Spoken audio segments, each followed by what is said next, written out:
Oke, Sagittarius nih. Ya kan, udah diganti. Ya, welcome Sagittarius. Selamat datang dan selamat datang kembali di Lentera Intuitif. Ini untuk readingan kalian Sagittarius di awal Maret ini. Atau kapanpun video ini menemukan kalian. Yang jelas aku recordingnya awal Maret. Ya gitu deh. Sagittarius, tadi aku salah salah sebut lagi, ini Gemini. Soalnya di sini kalian punya Ten of Swords. Ten of Swords tuh Sun in Gemini. Sun in Gemini. Jadi kalau ngelihat Ten of Swords di sini kayaknya banyak banget yang lagi kamu pikirin. Sama kayak tadi, barusan aku pas mulai recording kayak banyak banget yang lagi aku pikirin ya. Terus agak disortir gitu apa yang ini nggak bisa nih kalau semuanya berantakan, aku sortir sedikit-sedikit baru aku bisa mulai nih recording. Dan aku ngerasa, dan selama tadi prosesnya aku ngeliatin kartu ini kayak Ten of Swords ya, Ten of Swords. Mungkin gitu kali, mungkin itu yang sedang kalian hadepin atau rasain sekarang. Banyak banget yang lagi kalian pikirin sampai harus disortir satu-satu. Kayaknya bahkan ada juga yang sampai udah mentok gitu, nggak tahu lagi ini jalan keluarnya kemana ya, kok masalah gue muter-muter di sini mulu. Pokoknya berat deh, berat di pikiran gitu ya. Dan cuman dibalik itu, kalau ngomongin Ten of Swords, dia beban pikirannya bukan beban pikiran yang uh, berkelanjutan sih, dalam artian ya udah Ten of Sword kan, udah 10 nih, nggak bisa kemana-mana lagi, paling udah mentoknya ya udah di sini, nggak bisa lebih berat lagi. Maksudku beban pikirannya setelah ini nggak bisa lebih berat lagi. Yang ada setelah ini syukur-syukur apa yang selama ini membebani pikiran kamu ya ketemu nih jawabannya, ketemu reliefnya, ketemu apa sih, kayak kelegaannya setelah mungkin sekarang atau beberapa waktu kemarin agak mumet gitu kalian, terlalu banyak pikiran. Oke, covering the reading ada Nine of Cups. Dari 10 kita mundur ke 9. Dari satu langkah mundur yang kita ambil, kita nemuin apa yang nggak kita dapetin sebelumnya. Kalau sebelumnya di Ten of Swords kita lagi banyak pikiran, lagi banyak beban di pundak kayak gitu. Nah, Nine of Cups di sini enggak, dia justru happy yang dalam artian happy yang sebenarnya harusnya sih Nine of Cups dia nggak se-happy itu ya, harusnya dia agak hati-hati juga, soalnya ya 9 cawan kan, cawannya di sini isinya anggur lagi, sama kayak orang ngelihat orang kalau udah minum kebanyakan emang happy sih, tapi kan harusnya dia ketar-ketir ya, dia bisa pulang nggak tuh jalannya goyang begitu kan. Kita yang ngelihat kadang ketar-ketir, nih orang bisa bisa pulang ya, dia bawa motor sendiri lagi, mana ya udahlah. Ada apa ya, ada kebahagiaan di balik apa yang selama ini kamu coba pecahkan di kepala kamu, apa yang coba kamu pikirin selama ini. Kalau kamu mau aja setidaknya ngambil satu langkah ke belakang, ini kan tadi kita lagi ngomongin Ten of Swords nih kamu nyari dari sini mau kemana lagi nih jalan keluarnya, misalnya udah mentok nih, udah nggak bisa kemana-mana. Nah, kalau ngelihat Nine of Cups di uh, crossing the reading di sini, mungkin ada baiknya kamu bukan ngambil satu langkah ke depan atau ke kanan ke kiri, tapi lebih ke belakang kali. Ngambil satu langkah ke belakang, terus kita agak geser sedikit persepsinya. Apa yang tadi kita pikir sebagai beban pikiran, mungkin gak semuanya beban pikiran, gak semuanya masalah. Oke, itu abaikan. Aku baru tahu kenapa ada wifi. Iya, itu apa sih, wifi di tempat ini emang begitu kadang muncul. Kok bisa ya? Ya udah, anyway. Di Road of the Reading-nya kita punya Seven of Cups. Seven of Cups, pas energinya ada Ten of Cups. Ini agak kaget aku lihat, soalnya di sini awalnya kita bukanya sama Ten of Swords, terus ditutupnya apa sih di bawahnya, dan di sebelumnya ada banyak cawan, ada banyak cups, ada banyak alasan untuk kamu berbahagia sebenarnya. Atau sebelumnya mungkin ada banyak alasan buat kamu untuk berbahagia atau bahkan bersyukur. Kalau ngeliat Seven of Cups di bawahnya, saking banyaknya mungkin kamu harus disuruh apa ya, benar-benar pilih-pilih kali, mana yang benar-benar bikin kamu apa ya, saking banyaknya pilihannya kamu jadi harus pinter-pinternya milih gitu kali. Dan mungkin itu yang jadi eh, landasan kamu kenapa kamu overthinkingnya sekarang. Karena kalau banyak banget alasan kamu buat bahagia, kadang kalau jujur aku pribadi aku jadi curiga, ini apa, ada apa kok semuanya happy. Aku kadang kalau disuguhin terlalu banyak kebahagiaan malah jadi gelisah sendiri. Ini ya ini punchline-nya di mana nih, kok happy mulu. Cuma di sini kayaknya justru mindset seperti itu yang bikin kamu malah jadi apa ya, malah jadi sulit untuk menikmati hidup gitu kali ya. Soalnya kamu kalau ngeliat Ten of Swords di sini, di atasnya ada Knight of Swords, terus fiturnya ada Three of Wands. Ini menjelaskan sih. Kalau ngeliat Three of Wands di sini, ada sesuatu yang masih kamu cari, ada sesuatu yang masih kamu tunggu kedatangannya. Mungkin sekarang kamu lagi apa ya, atau sebelumnya mungkin kamu lagi seneng, lagi happy, emotionally kamu tercukupi. Cuma kalau ngeliat Three of Wands di sini, kamu punya cita-cita yang nggak bisa nggak kamu buat kamu dapetin, atau cita-cita yang harus banget kamu dapetin. Dan dengan adanya kamu, aku nggak tahu ya, mungkin ini konteksnya kayak lingkungan rumah, atau kayaknya lebih ke rumah deh kalau ngeliat Ten of Cups, Nine of Cups di sini, atau mungkin kayak lingkungan keluarga ya, Ten of Cups kan, yang seolah nggak ngelihat ambisi kamu atau kegelisahan kamu sebagai sebuah masalah. Mungkin buat orang-orang, atau mungkin dilihat di permukaan, kehidupan kamu sekarang tuh udah bahagia, udah nggak kurang satu apapun. Tapi di balik itu kamu punya apa ya, kamu masih ada hal yang pengen kamu pecahin gitu. Pecahin dalam artian kayak masalah yang orang lain mungkin nggak ngeliat itu sebagai masalah, tapi kamu aware, kamu tahu di situ ada masalah, dan kamu berusaha buat pecahin itu, buat beresin itu, bahkan tanpa harus menunggu campur tangan orang di luar diri kamu sendiri maksudnya. Soalnya ada Knight of Swords di atasnya, crowning the reading, dan itu butuh keputusan yang sifatnya instan, butuh keputusan yang harus banget kamu ambil saat ini. Yang mana kan saat ini nih, lingkungan kamu jujur aja terkesan memabukkan sih kalau buatku.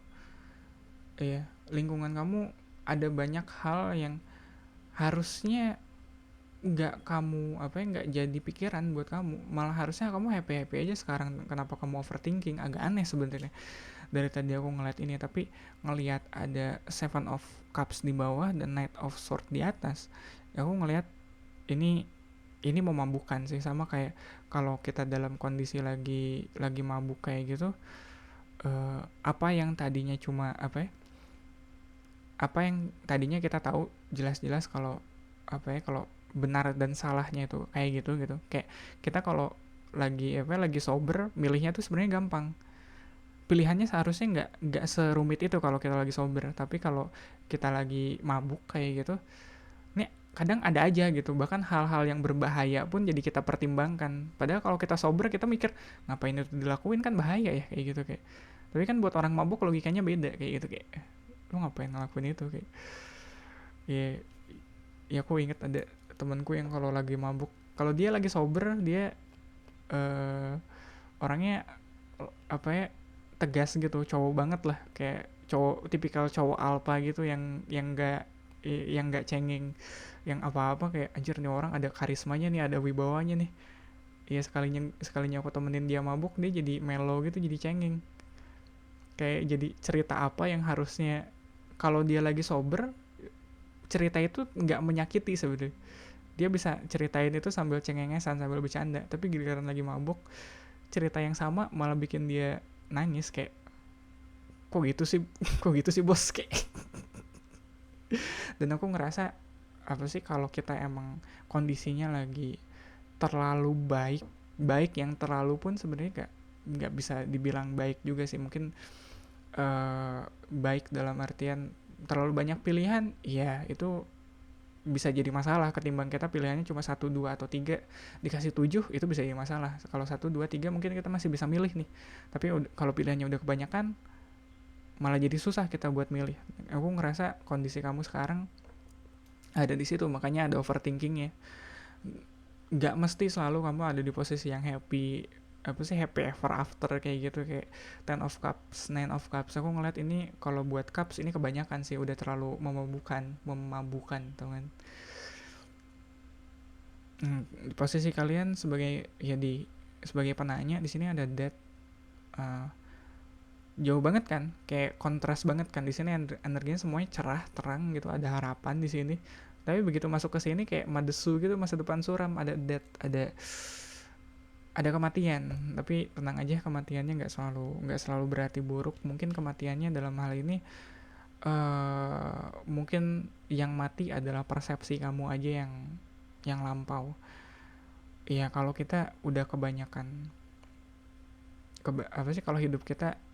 kalau kita taunya hidup kita cuma baik-baik aja, hidup kita cuma happy-happynya aja, nggak ada masalahnya, ya gimana kita mau berkembang? Kita bisa berkembang, kita bisa jadi pribadi yang lebih dewasa dengan menyadari kalau dibalik semua kebaik-baik sajaan hidup yang selama ini kita hadapin, kita nikmatin, ada hal yang harus kita perbaiki.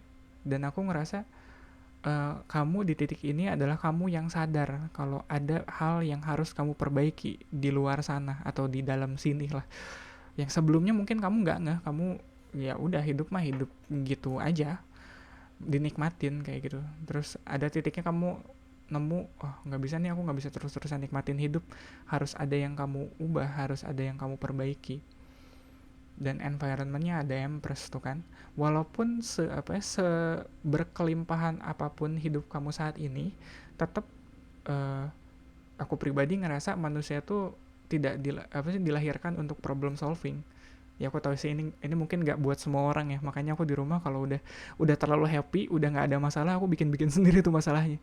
Soalnya aku percaya manusia tuh diciptakan tuh ada fungsi untuk problem solving. Jadi kalau dia tidak memecahkan masalah, sehappy apapun hidup kamu, semulus apapun hari-hari yang kamu lewatin, kamu bakal berusaha buat cari, ini apa yang bisa aku upgrade ya, ini apa yang bisa aku perbaiki ya. Walaupun sebenarnya nggak ada yang rusak di rumah, tapi aku kadang kayak nyari-nyari gitu, apa yang rusak ya hari ini. Kayak saking happy-nya atau saking gak ada bebannya aku di hari itu, aku kadang jadi ada, hari ini apa yang rusak ya. Ya, hopes and fear-nya ada the moon, ada ketidakpastian. Soalnya selama ini mungkin kamu berpendapat yang pasti itu cuma ketidakpastian, atau at least aku sih. Atau aku nggak bisa maksain cara aku ngelihat hidup ke orang lain juga ya. Cuma kadang kalau ngeliat the moon di sini, dia selalu ngebahas soal hal yang nggak pasti, kayak malam gelap, nggak ada malam gelap yang berkabut gitu, yang nggak ada cahaya, yang mana mungkin satu-satunya cahaya yang bisa kita lihat kalau di tempat gelap gitu lah cahaya yang kita bawa sendiri, cahaya yang ada di dalam diri kita. Makanya di tengah ketidakpastian hidup, kadang kita sendiri yang bisa bikin hidup ini pasti. Kepastiannya cuma bisa kita buat sendiri buat diri kita sendiri. Nggak bisa kita nyari kepastian yang ditawarin sama orang lain. Kayak even ya, kayak kerjaan semapan apapun tetap punya elemen of insecurity-nya di situ. Iya, aku belajar itu lewat cara yang keras, by the way. Ya aku inget cerita bapakku dulu yang dia kerja di pabrik udah sangat lama, terus dia sampai kepikiran, nggak mungkin lah, masa iya sih udah kerja selama ini kena PHK, ternyata presiden ganti dia kena layoff. Aduh. nggak ada yang tahu kan soal itu, nggak ada. Even yang tadinya dia ngerasa semuanya udah pasti pun bisa berubah jadi nggak pasti kan, cuma karena satu perubahan nggak kecil sih waktu itu. Cuma ya kedepannya kita nggak ada yang tahu, dan aku ngerasa itu juga yang bikin itu juga yang jadi awal overthinkingnya kamu. Saat kamu ngerasa kedepannya kita nggak tahu nih bakal bisa terus happy kayak gini terus atau enggak, awal kesadaran kan dari situ, saat kita menyadari ada kita tuh nggak cuma hidup di dimensi waktu saat ini aja, ada masa lalu dan masa lampau juga. Ya masa lalu ya masa lampau, maksudnya ada masa lalu dan masa depan juga yang pada akhirnya mungkin masa lalu udah pasti, udah terjadi soalnya. Tapi kedepannya gimana nih? Itu kalau nggak kita nggak kita bener-bener sehat dalam menanggapinya, bisa bisa overthinking kemana-mana nih. Dan aku ngerasa kurang lebih kondisi kamu saat ini ada di situ. Saat hidup kamu mungkin sekarang lagi baik-baik aja, tapi kamu kayak ada hal yang bikin kamu nggak pasti, nggak jelas ke depannya mungkin gimana, dan itu kamu pikirin, dan kamu ngerasa kalau nggak sekarang kamu ngambil tindakannya, ke depannya bakal sulit nih. Dan kalau ngelihat ada The Moon, Empress sama Death datang datang berturut-turut di sini, uh, ini penting buat kamu. Iya, mungkin ini jadi trigger buat kamu ke depannya malah. Aku dapat kesan kalau ngeliat Ten of Cups sama Nine of Cups di sini, sebelumnya mungkin hidup kamu bisa bisa dibilang agak agak leha-leha juga sih.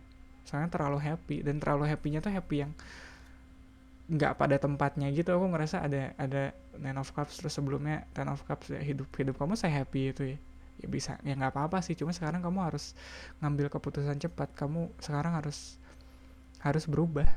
Ada banyak sekarang yang harus kamu pertimbangkan, ada banyak sekarang yang harus kamu problem solve, harus kamu pecahkan masalahnya. Dan di atasnya outcome-nya ada Six of Coins. Aku ngerasa ini dari semua kartu ini yang paling grounded, soalnya dia pentacles, dia coins, dan dia ada di 6. 6 tuh angka yang cukup ajek gitu ya, walaupun dia nggak kalau 7 dia mungkin bakal nyari ke 8, tapi kalau 6 kayaknya kita bisa berhenti di 6 deh. 6 tuh kalau ngelihat di sini 6 tuh kita cukup deh, udah cukup buat diri kita sendiri, dan kita cukup juga untuk berbagi ke orang walaupun orangnya mungkin belum banyak. Dan aku ngerasa mungkin itu juga alasan kenapa kamu mulai overthinking sekarang, soalnya kamu udah mulai kepikiran orang lain, udah kepikiran hidupnya bukan buat diri kamu sendiri aja. Mungkin buat diri kamu sendiri hidupnya udah cukup, tapi nggak tahu nih alasan overthinking kamu, mungkin salah satunya karena kamu ada orang lain yang sedang kamu pikirin. Mungkin ada keluarga yang lagi kamu mau sedang ingin kamu biayai kayak gitu, atau banyak lah itu.